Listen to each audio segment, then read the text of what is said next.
Bonjour Casimiro ha fatto tappa ad Agrigento, una serata di cultura ricca di mistero, di letteratura. Quali sono le sue impressioni? Devo dire che il pubblico numeroso e attento dimostra che conferma che la naturale vocazione di Agrigento per la cultura e per quella porzione della cultura che è la letteratura, che dalle nostre parti è più che una porzione, ma un elemento fondamentale.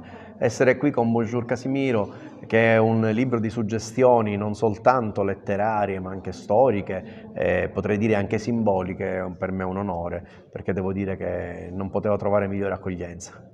Beniamino Biondi ha curato la recensione, un viaggio all'interno dello spaccato dell'aristocrazia e della letteratura.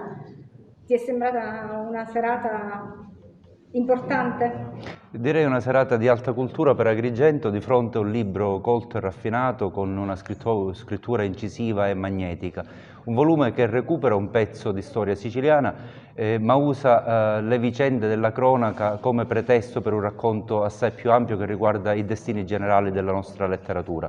Nell'idea di un recupero di quel fantastico siciliano che per certi aspetti era stato trascurato dalla critica letteraria più recente, soprattutto negli anni della politicizzazione anche della critica italiana, e che invece adesso può venire fuori dopo anni in cui tutto sommato c'era stata una forma persino di rimozione rispetto a certe tematiche.